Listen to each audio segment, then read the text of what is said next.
Olá, galerinha! Bem-vindo ao Corte Show, o seu canal de corte mais querido do YouTube.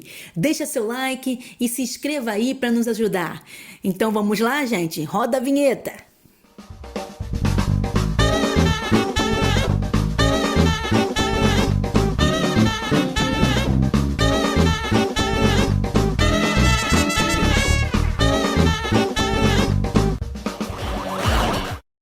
Olá, terráqueos! Eu sou o Rogério Vilela e está começando mais um Inteligência Limitada, o programa onde a limitação da inteligência acontece somente por parte do apresentador que vos fala, porque sempre trago pessoas mais inteligentes do que eu, mais interessantes, com uma história de vida muito mais legal que a minha. E hoje não é diferente, estou com o Rina, meu grande amigo aqui, estava morrendo de saudade, estávamos conversando aqui, a gente falou, a gente está gastando papo, vamos começar logo a live, porque senão a gente vai gastar todo o papo aqui fora. Rina, há quanto tempo? A primeira coisa que eu peço, sou um cara interesseiro, quero meu presente inútil. Você trouxe? Me explica melhor essa história do presente inútil. Qual que é o conceito? O conceito é alguma coisa que te deram e não serve pra você ou não faz sentido pra você. Você quer se desfazer. A minha primeira opção, na verdade, que você me falou, puxa, me traz alguma coisa, que quando você ganhou, você ficou muito feliz, mas depois você falou, cara, isso não faz sentido. Eu pensei em trazer o meu filho adolescente. Mas ele não quis vir. Ele não aceitou. Ele não quis vir, então eu trouxe um outro presente, que é uma meia. Na verdade, essa piada é dele, porque ele falou, pai, já sei que você pode falar. Fala, meu filho. Inteligente ele, né, cara? Muito bom, cara. O cara, quando ri dele mesmo, é porque o cara é bom, mas né? Mas o humor é isso, é primeiro a gente rir da cara, gente. Ele é bom. Ele falou, fala eu, pai, não sirvo mais pra você. Só que aí eu pensei melhor, eu falei, poxa vida, eu ganhei um presente que não faz nenhum sentido, uma meia de jogar bola, eu sou São Paulino, todo mundo sabe disso, e eu não sei se foi um desavisado ou se foi alguém que quis me sacanear, mas me deram uma meia do Corinthians. Certeza que foi pra sacanear, né? Como eu sei que você é corintiano, e joga bola. E joga bola. Você ainda joga? Comigo, Já joguei com você lá. Jogou comigo. Aliás, era da minha panela do futebol. Aliás, teve um comediante aqui que falou sobre futebol evangélico, que é muito legal, né? Glória a Deus, hein? Ô, abençoado! Essa bola aí, vou passar. É muito engraçado, é porque ninguém xinga. E tem os termos, né? De vez em quando o pessoal perde a linha, mas o futebol é o verdadeiro teste para ver se o cara se converteu de verdade. Exatamente, porque... Se passou no teste de futebol sem falar palavrão, não falou palavrão no futebol, passou. Tá indo bem. Exatamente. Mas eu lembro do Bola, a gente tava tentando lembrar o ano, eu ia quando era numa garagem, depois entrava, não era uma garagem, né? Era um galpão, né? Na Lapa. Era um galpão no subsolo. Isso. Na verdade, ele era uma garagem de um outro salão, que era no térreo, e a gente transformou na nossa igreja. Marco Aurélio 496. Exatamente. Isso foi 2000, Vilela. 2000 a 2003 a gente ficou junto. É mesmo? Caramba, e era pra quem não sabe, o Vilela já frequentou a igreja. Já falei aqui. Eu era o pastor dele aqui. Grande pastor. E eu ia lá. Você já falou aqui? Já falei aqui, falei aqui, inclusive já te convidei no ar que faz assim, mas vou trazer o Rina e tal, porque o pessoal pede muito, né? Porque veio o Iago aqui, foi muito legal o papo com o Iago Martins, o pastor. Eu falei, vou trazer o Rina, faz tempo que eu não falo com ele, mas a gente se fala no Instagram. Aliás, era mais fácil falar contigo no Instagram do que no qualquer WhatsApp. outra coisa. É verdade. E aí, porque sempre comentava as piadas e tal. Porque a gente ficou anos sem se ver, a gente ficou muito próximo um tempo, depois a gente se afastou e a gente voltou a se falar porque eu te achei no Instagram e comecei a assistir os seus stand-up, chorar de dar risada e comentar tudo, né? Foi aí que a gente retomou contato. E é louco, sabe por quê? Porque quando eu entrei na igreja, minha base é católica, né? Minha mãe, muito católica, aliás, ela tá aqui. Meu pai e minha mãe estão morando na minha casa esse tempo de pandemia aí. E eu fui criado numa base muito, muito católica, sabe? Católica. Minha mãe zerava o terço, tinha desbloqueado o santo que nem existe, ainda ela desbloqueou, de tanto que ela era fervorosa. E eu lembro que quando eu comecei na igreja evangélica, a gente meio que tretou, assim, sabe? Assim, teve um conflito, assim, porque ela falou, tipo... Eu não te ensinei direito, sabe? Criou um negócio... Onde é que eu errei, né? Onde é que eu errei pra você virar protestante? Porque ela não entendia como que era que era a mesma coisa. Exato. Os ensinamentos eram o mesmo. Ela achou que eu ia mudar totalmente e que a gente ia brigar. E aí, quando ela entendeu que era a mesma coisa, que os ensinamentos são os mesmos e tal, aí a gente começou a se dar melhor do que antes que a gente se dava. Que bom. Porque a Igreja Católica, pra mim, eu sempre fui... como que é? Crisma, né? Batismo, tudo, eu fiz todos aqueles cursos e tal. Mas nunca foi uma coisa muito de escolha minha, né? Uhum. E quando eu pude escolher a igreja que eu fui lá, e pra quem não sabe, pra quem nunca foi no Bola, agora faz tempo que eu não vou, mas era uma prancha. Continua. Continua. Isso mantém. Pode Isso ser a igreja pode do ser tamanho que for. Qualquer igreja que forem do Bola vai ter a prancha. No mundo inteiro, mesmo? o púlpito é a prancha. Era uma long. É um long, porque nossa igreja começou num salão emprestado lá no Brás, que era o salão de workshops da Ripco e da HD, eram duas marcas de surfwear. No primeiro culto, eu falei, poxa, e onde é que eu apoio a prancha agora? Isso aqui não é um lugar preparado para a igreja. E tinha um longboard esticado lá, a gente botou as cadeiras de um lado, cadeira de outro, botou o púlpito ali e ficou. Virou uma... Virou a hoje marca... em qualquer lugar, você chega no Japão, na Califórnia, no Havaí, onde você for, o púlpito é uma prancha. Ainda bem que não foi num lugar de skate, senão ia ser difícil um púlpito com... Pequenininho, né, pequenininho, cara? né? Que a Bíblia não ia nem caber direito ali. E é engraçado porque isso chamava muito atenção, né? Chamava atenção e meio que na época era uma igreja muito de jovens e eu acho que ficou com essa marca, assim, a igreja dos jovens, dos surfistas, dos skatistas, Ela do quebrou, esporte, ela né? quebrou muitos paradigmas e ela começou a atrair um público alternativo. Não necessariamente exclusivamente surfistas, mas muitos surfistas, porque eu surfava, a Denise surfava, todos os líderes, a maioria pegava onda. Roqueiros, que foi a época que chegou o Catalau, que era do golpe de Estado, verdade. que começou a cuidar para mim da igreja lá de Boiçucanga. Verdade. Então ela sempre atingiu um público mais alternativo que não queria tanta formalidade na hora de buscar Deus por já ter tanta formalidade no dia a dia. Então, foi isso que me espantou no começo. Eu vou falar da minha experiência, não sei se eu já contei isso pra você. Posso falar você, né? A gente já se conhece tanto tempo, sim. né? Fica à vontade. E a minha primeira... A minha ex-mulher, na época, a Helena, ela me levou lá porque o pessoal da minha academia ia pra lá. Uhum. Eu não Roger, lembro. o Enzo. O Roger, o Enzo. Roger tá lá até hoje. Tá lá até hoje, então. O Enzo Foram saiu, eles... voltou, tá lá comigo, Então, eles iam lá. E eu fui com todo o pé atrás do mundo. Eu Não imagino. sei se eu te contei isso. Quando é que o pastor vai pegar meu dinheiro? Exatamente. Quando é que vai me fazer uma O lavagem que eu falei? cerebral? Eu vou sentar lá no fundo. Qualquer coisa Eu corro. eu corro, exatamente. Começaram... Se colocarem a mão na minha carteira, se passarem um saquinho lá, e dá 10%, e não sei o que e tal. E eu fui com todo o pé atrás. Aí fui lá. Aí fui vendo que parecia uma reunião de amigos, tinha palavra, aquela coisa que eu lembrava de quando era criança, da pregação e tudo. Tinha música. A música era uma coisa que eu sentia muito falta na igreja católica, que era aqueles cantos e tal. E aí eu via que tinha bateria, tinha guitarra, tinha não sei o quê. E era um lugar pequeno com muita gente, já sempre foi assim, desde a primeira vez. E a música dentro da bola também é muito importante, muito forte, né? E aí isso me pegou assim, falei, cara, eu senti uma coisa diferente, assim. Então eu acho que a minha história pode ser de muitas pessoas que já devem ter relatado isso pra você, né? Uhum. De entrar com todos os pés atrás, assim, com... A grande maioria, na verdade, né? Por que você acha isso? Porque foi criada uma Porque ideia de que... a opinião se forma com base naquilo que você tem de informação. E a informação é muito negativa. E aquilo de mídia, são os escândalos, é todo aquele lado pejorativo. Então, você chega desconfiado, isso é muito natural. Mas o gostoso é ouvir histórias como a sua, de pessoas que tiveram a oportunidade de conhecer e quebrar essas barreiras, daí ter a sua experiência pessoal. E eu lembro que eu falei assim, cara, que hora que vão pedir dinheiro? E aí eu lembro que era assim, falava assim, se você tá vindo pela primeira vez, fica tranquilo, você não precisa... Você tá aqui para receber, fique em paz, não se preocupe. Cara, eu falei, opa, então é comigo aí, eu não vou dar dinheiro sem saber, eu não conheço os caras e tal, e eu achei isso bem legal, assim.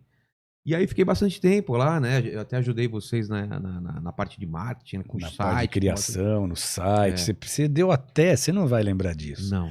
Você me ajudou até a escolher as cores que eu ia usar para pintar Turiaçu. É verdade. Você lembra disso? Não tem mais aquela igreja, né? Tem, a gente acabou comprando aquele prédio. A gente usa aquele prédio. Era azul e laranja, talvez? A gente pintou de verde, laranja e branco, aquela entrada do hall de entrada. Ali. Mesmo, era um bingo lá, eu acho.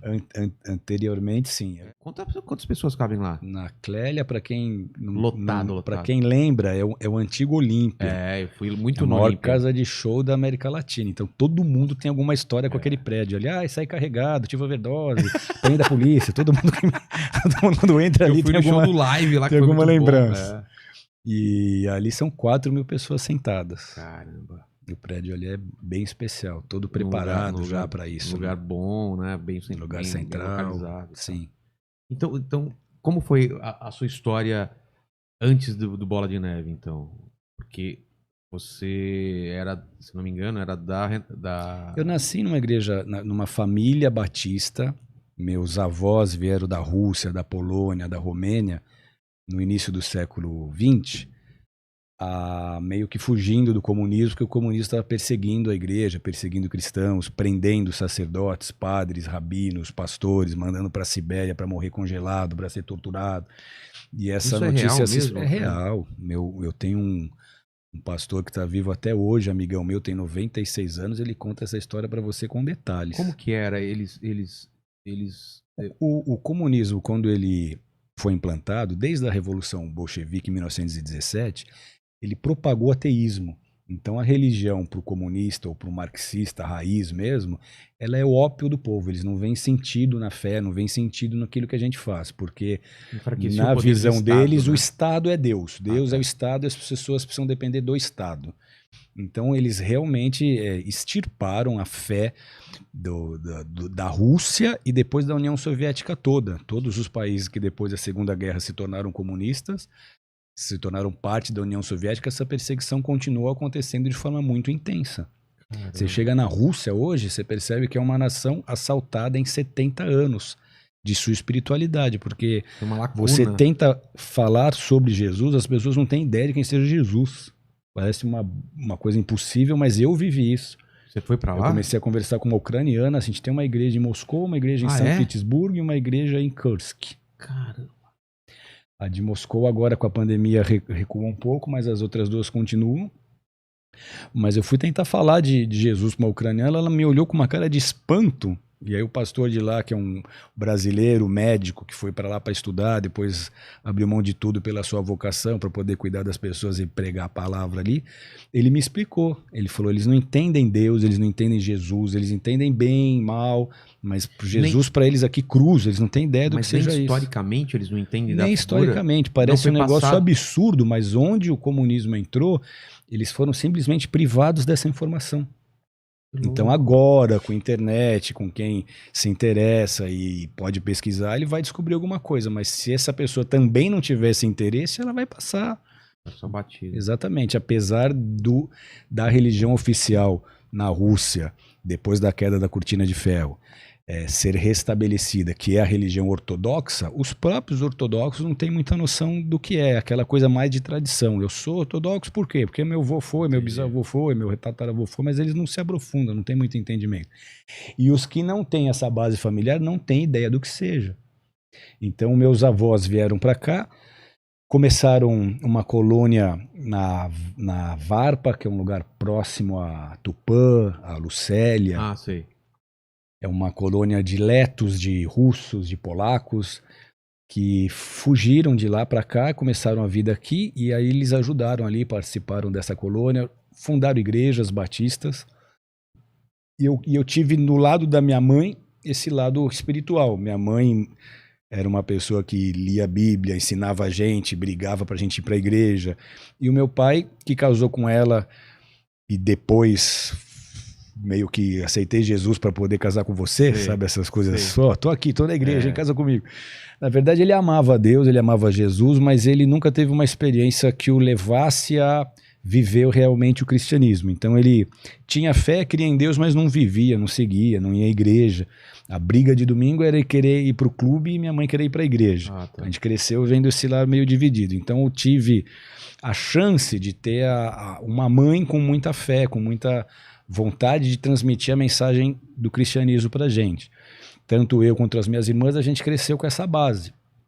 E foi isso que me ajudou muito, porque depois na vida adolescente, na vida adulta, quando eu precisava, eu sabia onde correr.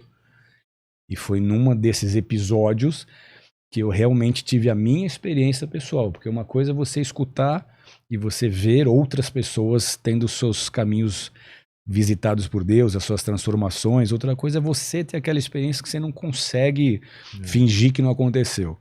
E foi o que me pegou, porque eu com 19 para 20 anos, pegando onda, desde os 15 fui acampar na Trindade, que é uma praia divisa de São Paulo com Rio de Janeiro, e com os amigos, no final do fim de semana eu falei, vocês vão embora, eu vou ficar aqui, vocês me buscam semana que vem, eu não tenho nada essa semana, eu vou ficar aqui surfando.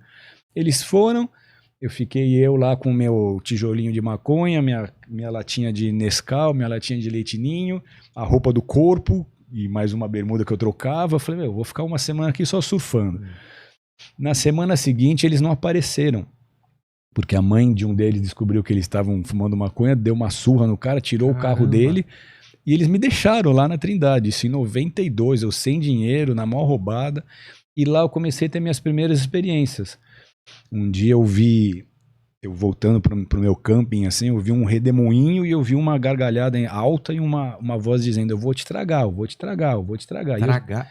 E eu sabia o que era. Tragar ou estragar? Tragar. Tragar, tipo cigarro. Eu vou te destruir, eu vou te engolir. E eu sabia o que era, eu sabia que era uma coisa espiritual muito ruim, porque eu tinha aquela educação cristã, estudei no Colégio Batista Brasileiro, nas Perdizes, eu aprendi muito sobre isso.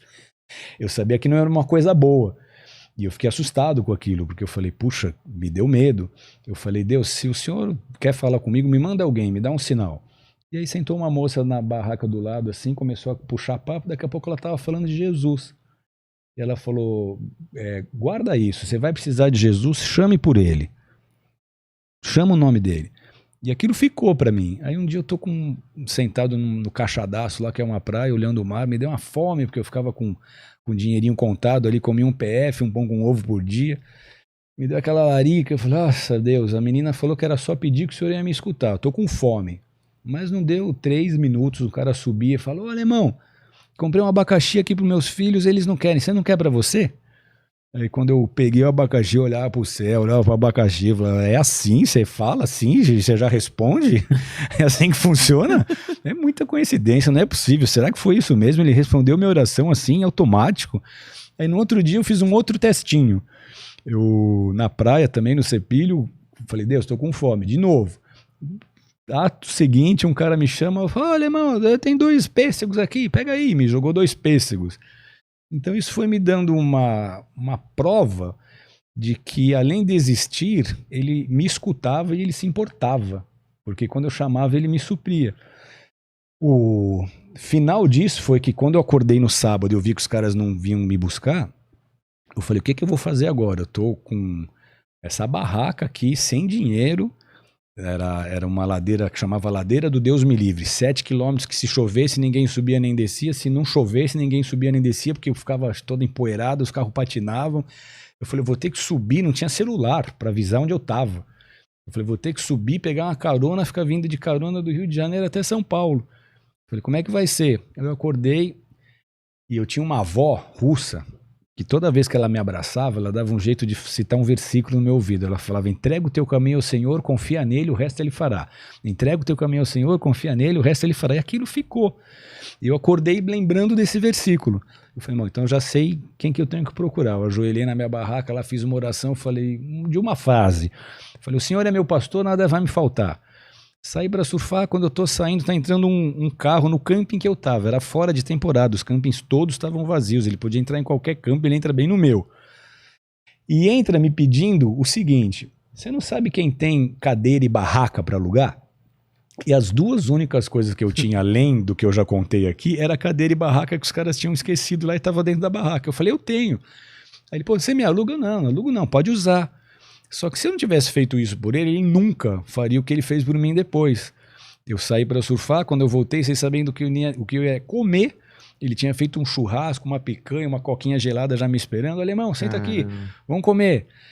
À noite, o cara era ele mete uma lula refogada, me chama para comer com ele. No outro dia, ele mais a esposa, uma amiga deles, me fazem um café da manhã daqueles de hotel 5 estrelas, e ele fala, vem comer com a gente. E nesse café, eu escutei Deus me dizendo, você vê como é que funciona? Você fez do seu jeito e você está a semana inteira comendo pão com ovo e passando necessidade. Uma oração que você fez, colocando tudo nas minhas mãos, eu estou cuidando de você desse jeito, e é assim que vai ser na sua vida.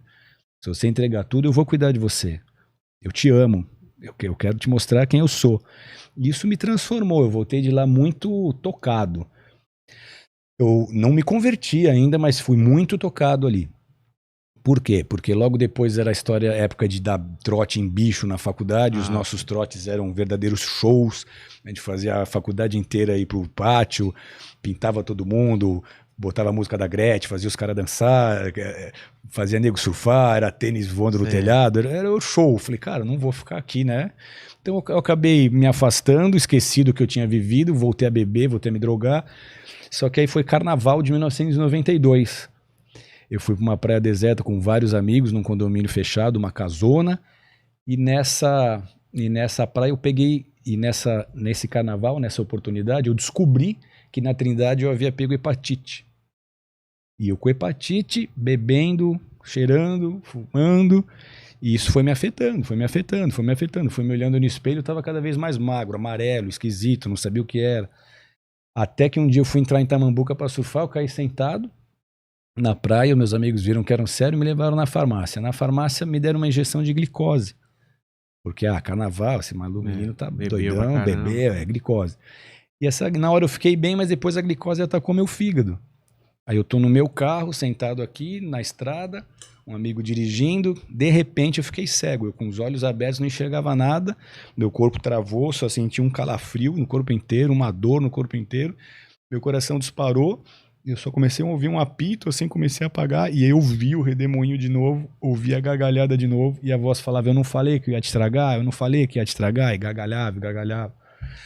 Aí eu não sei se eu ia morrer ou se eu não ia morrer. Poxa, se eu fiquei com medo. Então. A morte é um assunto que a gente evita o quanto a gente pode, mas quando você tá num leito de hospital, ou você tá em alguma experiência que você percebe que aquilo realmente pode acontecer com você, dá muito medo. É o pior terror do ser humano é ter que enfrentar a morte sem saber o que vai acontecer. E ainda ouvindo essa gargalhada e um ser maligno ali falando que ia me tragar, eu sei para onde ia. Eu aprendi sobre céu e inferno, eu sabia exatamente o que estava acontecendo ali. Se eu ia morrer ou não, eu não sei. Eu sei que quando eu cheguei em São Paulo, o médico olhou os meus exames e ele disse, uma hepatite normal tem 1.100, 1.200 TGOs, TGPs. Você está com 3.800, eu não sei como você está vivo. Não sei como você não morreu. Então isso foi um dos sinais que eu tive de que realmente foi Deus que me livrou. Como? Eu, em pensamento, comecei a falar, Deus, se o Senhor me livrar disso, se eu não morrer agora, se eu sair dessa, minha vida é tua, o Senhor pode fazer dela o que o Senhor quiser. E aí o que eu fiz? Botei a mão para fora do carro, com a força que eu tive, e em pensamento eu disse isso, se o Senhor me livrar, eu sou teu. O Senhor pode me transformar em um pregador, um missionário, no que o Senhor quiser. E até hoje eu não sei se foi ele, se foi um anjo, se foi o Espírito Santo, eu sei que alguém me tocou. E começou a descer uma vertigem pela minha mão, um calor, aquilo veio, abriu os meus olhos, eu voltei, tirou aquele calafrio, tirou a dor, e eu fui cheio de uma paz que eu não tinha sentido a vida inteira, que baseado nenhum tinha me dado. Eu voltei, eu falei, opa, não consigo fingir que isso não aconteceu, porque várias outras oportunidades, eu falava, Deus, se o Senhor me livrar disso, eu sou teu, e não acontecia. A rota é me parar, eu com tijolo no porta-luva. Deus, se o Senhor me livrar, eu sou teu. Não era verdadeiro. Ele me livrava 2 minutos depois, eu acendei num charutão. Tá. Eu tava sempre... Esqueci. Dando uma contornada, né? Dessa vez eu falei, não consigo fingir que isso não aconteceu. Agora eu mudei. Peguei o que eu tinha, distribuí para meus amigos, falei, não uso mais, acabou. E fiquei tentando entender o que eu tinha vivido. Cheguei em São Paulo, fiquei 2 meses de cama, né, para recuperar da hepatite. E comecei a ler a Bíblia que meu avô tinha me dado. E surpreendentemente, aquela experiência me marcou, porque quanto mais eu lia de Bíblia, mais eu me apaixonava por ela. Mas na sua infância você já lia também? Pouco, muito pouco. Eu não era ficcionado. Às vezes minha mãe me levava na igreja, então eu amava a Deus, eu orava. Mesmo longe dele, nas roubadas, eu tirando lança, indo para Maresias, naquela serra perigosíssima. Meu Deus, me guarda. Então nunca sofri um acidente porque eu dizia, Jesus, dirige para mim. Então eu era o tempo inteiro chamando por ele, mesmo praticando aquilo que era diferente do que ele esperava de mim. Só que dessa vez eu falei, agora acabou. O que tem que fazer? Tem que ir para uma igreja, tem que meter um terno e uma gravata? Acabou. Agora é eu que quero. Eu quero conhecer esse Deus que me tocou e que se revelou para mim de uma forma tão pessoal. É diferente de eu saber que ele existe. Eu tive uma prova aqui de que ele é comigo, que eu quero conhecê-lo. Fiquei lendo Bíblia, aquilo foi muito importante para mim, porque você lia textos, ou eu lia textos, que eu dizia, como é que isso foi escrito há milênios e está fazendo tanto sentido para mim agora? A sensação que eu tinha é que eu estava num diálogo com Deus, que as minhas questões ele respondia com a própria palavra. Aí eu sarei da hepatite, naquele ano eu realmente me converti, demorou um pouquinho ainda, foi um processo, mas eu realmente me converti e eu entendi que a minha missão na Terra era poder compartilhar aquilo e mostrar o Deus lindo, maravilhoso, que criou as praias, que criou as cachoeiras, que criou as montanhas, que criou o mundo. Esse Deus que é bom, a minha missão era mostrar para os meus amigos e para a minha geração que ele era bom. Porque quando alguém queria se espiritualizar lá na década de 80, 90, o cristianismo era a última opção. O cara podia virar budista, espírita, o que for. Mas crente, havia um preconceito absurdo. Então as pessoas nunca iam querer saber de estar em igreja. Eu falei, o que eu preciso fazer? Porque o que eu vivi ali, eu falei, essa experiência que eu estou tendo, eu sei que é tudo o que eles querem. Essa paz, essa alegria, esse amor, essa vida que está saindo de mim aqui, é tudo que eu sei que eles querem. Eu só preciso arrumar um jeito de fazer uma ponte e de construir um acesso para que eles possam passar por cima desses preconceitos, desses bloqueios mentais e tenham as suas experiências como eu também estou tendo. Foi aí que nasceu o Bola. Da necessidade de eu poder compartilhar aquilo com um público que não estava nem um pouco interessado em religião ou em espiritualidade. Mas de onde veio a linguagem ser diferente, a forma como mostrar diferente? Porque eu acho que isso faz parte do nosso próprio DNA. Se você fosse um pastor, como é que ia ser a sua igreja? Sim, exatamente. Mas era uma coisa que, como não tinha, você pensou, pode ter uma resistência do resto da... Eu não pensei que essa resistência pudesse haver, mas ela houve. Aconteceu? Houve resistência de tudo quanto é lado. Da própria igreja evangélica, de pastores tradicionais. Mas foi uma coisa que, com o tempo, a gente também venceu. A gente também superou, porque era né? de se compreender. Você fala, poxa, chega uma igreja, uma molecada, cabeludo, o pastor nem interno usa. O púlpito do cara é uma prancha. De onde veio esse cara? Então os mais antigos começaram a dizer que a gente deixava o pessoal fumar maconha na igreja, que a Bola de Neve era a igreja dos maconheiros. É mesmo? Tinha esse papo? Tinha. Porque o que aconteceu? Os jovens das igrejas deles começaram a ficar interessados e começaram a querer conhecer e começar a ir. Foi aquela revolução que você lembra como é que era. Um salãozinho para 300 pessoas e a 700. Então a gente teve que lidar com isso, mas isso também nunca me preocupou, porque desde o início eu sabia que eu estava sendo chamado para agradar a Deus e não para agradar outros líderes evangélicos tradicionais. Então esse tipo de coisa nunca nos afetou.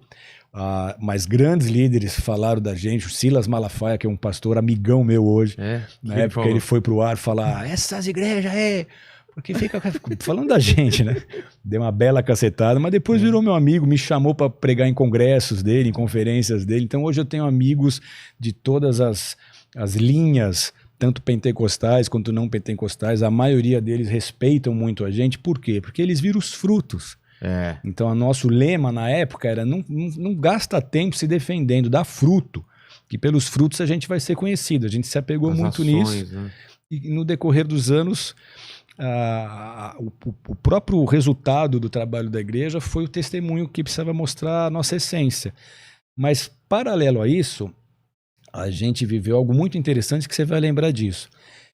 Na virada de 2000 para 2001, saiu o censo do IBGE apontando que os evangélicos estavam crescendo no Brasil o dobro da população brasileira. Como assim? Estava havendo uma explosão de evangélicos.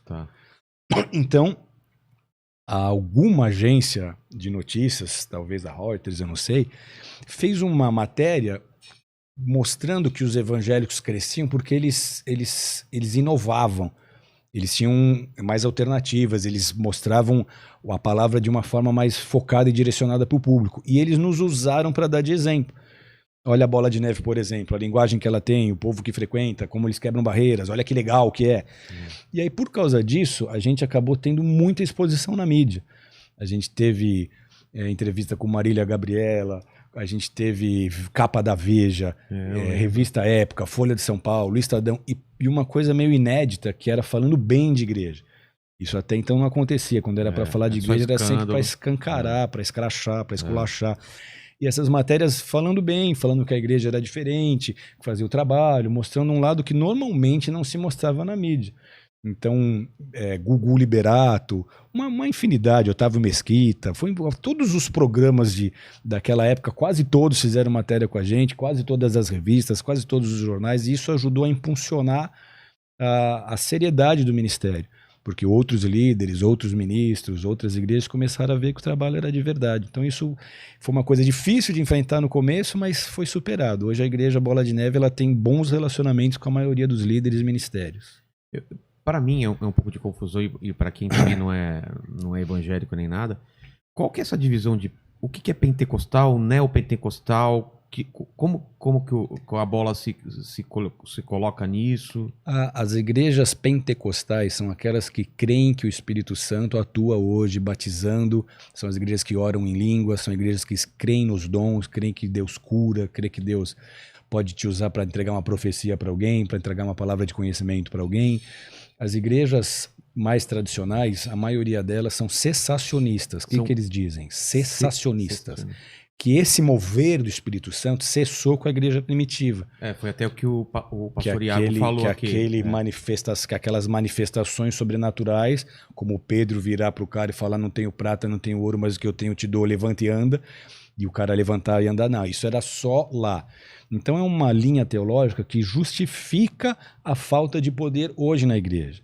A igreja pentecostal, ela crê que o evangelho é o mesmo ontem e hoje vai ser para sempre, que Jesus é o mesmo, que o Espírito Santo atua da mesma forma agora como atuava nos dias de Paulo, de Pedro e de João, e procura viver isso. Então é a igreja que dá liberdade para o Espírito Santo, que ora em línguas, que busca revelação, que busca profecia. Então essa é a diferença básica. Por que pentecostal? Porque quando o Espírito Santo veio a primeira vez na Terra, como diz Atos 2, foi na festa de Pentecostes. Os judeus tinham 3 festas importantes, Tabernáculos, Pentecostes e Páscoa. Então eles receberam o Espírito Santo no dia da festa de Pentecostes. Então pentecostal não é um pente para pentear os pelos das costas. Pentecostal é um movimento que nasceu em 1906, quando lá na Califórnia, na Rua Azusa, o William Seymour, que era um pregador negro, que não tinha um olho, muito humilde, começou a buscar Deus com a igrejinha dele, e o fogo de Pentecostes veio ali na Rua Azusa. Então aquele mesmo fogo que veio em Atos capítulo 2, onde os discípulos de Jesus foram batizados com o Espírito Santo, começaram a fluir como Jesus fluía, porque antes disso eles eram seres humanos comuns. Depois dessa visitação e de revestimento, eles começaram a fazer coisas iguais que Jesus fazia, as mesmas, ou até maiores. Paulo orava pela roupa das pessoas, as pessoas eram curadas. A sombra de Pedro curava a pessoa. Eles viveram coisas que Jesus mesmo não viveu. A sombra de Jesus não curou ninguém, a sombra de Pedro curou. Então, eles viveram coisas iguais ou maiores até. Então, o que aconteceu nessa Rua Azusa ali, no início do século XX, foi esse despertamento, esse fogo. Eles começaram a orar em línguas, começou a ter curas, começou a ter milagres, começou a ter sinais. Líderes do mundo todo viajaram até lá para entender o que estava acontecendo. Lá eles eram cheios do Espírito Santo e voltavam para suas nações levando aquela chama. Então o Brasil, ele foi também beneficiado por esse movimento, porque os líderes que vieram para cá, eles foram formados por um pastor de Chicago que foi para lá, foi cheio do Espírito Santo, voltou para Chicago, formou um monte de gente nessa visão, e aí 2 suecos cheios do Espírito Santo tiveram um sonho que eles tinham que ir para o Pará, para Belém do Pará. Caramba! E aí eles vieram para cá, começaram a Assembleia de Deus, que foi a primeira igreja pentecostal do Brasil. Então depois disso houve muitos outros desdobramentos. Se você pega igrejas como a Igreja Batista, a Igreja Luterana, a Igreja Metodista, a Igreja Presbiteriana, são igrejas mais históricas, a maioria delas, como a minha, que eu frequentava na infância, são igrejas cessacionistas. Aquilo parou lá. Jesus é o mesmo, a gente ama Jesus, a gente vai morar no céu. Não tem nem como ficar discutindo muito sobre isso, porque eu creio. Se você não crê, eu te respeito, você me respeita. Mas a diferença básica é essa. E neopentecostal? Neopentecostal é uma terminologia designada para classificar igrejas que elas teriam uma novidade a ser apresentada pela palavra. Em que sentido? Além de eu ser pentecostal, eu tenho visões, eu tenho doutrinas de que você pode conquistar, de que você pode realizar, de que Deus vai te prosperar. Tá. Então ela ficou muito marcada pela história da teologia da prosperidade. Isso acabou sendo um ponto de crítica de outras linhas. Não, eles falam muito só sobre a prosperidade, sobre você conseguir, sobre você poder, sobre você realizar, crescer, que era uma linha que outras denominações não iam. Então, a maioria eram igrejas que pregavam a salvação, as outras pregavam salvação e o Pentecostes, e essas igrejas vieram com uma proposta mais dinâmica para o dia a dia, para ajudar as pessoas a lidar com os problemas do seu dia a dia usando a palavra. Entendi. Tudo bem, Jesus vai voltar, Jesus mora no meu coração e um dia eu vou morar no céu, mas enquanto eu estiver por aqui, Entendi. como é que vai ser? Então esses líderes começaram a mostrar como que os princípios bíblicos funcionam no dia a dia. A igreja Bola de Neve, ela não se considera nenhuma igreja neopentecostal, ela se considera uma igreja pentecostal. Mas, como muitas outras que nasceram na nossa geração, nós somos uma das últimas, mas você pega Sara Nossa Terra, Renascer, entre outras, você vê que são igrejas classificadas como neopentecostais. Exatamente. E isso, hoje em dia, incomoda vocês de ser classificado? Não, de né? jeito nenhum. Não, porque são títulos e rótulos que os homens vão te dar. O que importa pra gente é saber que um dia a gente vai chegar na presença daquele que nos chamou e nos criou e vai ter que prestar conta das nossas vidas e do que a gente fez para ele na Terra. Então é isso que nos permeia. E essa diferença entre as igrejas cristãs, que tem essas que acreditam que os dons do Espírito Santo ela cessaram, né? Antes, e vocês e outras igrejas também que acreditam, como eu, que os dons estão aí para quem quiser, para quem buscar procurar. E com zelo os melhores dons, né? O que Paulo orientou a igreja a fazer. E essas diferenças, elas criam um tipo de distanciamento das outras ou não?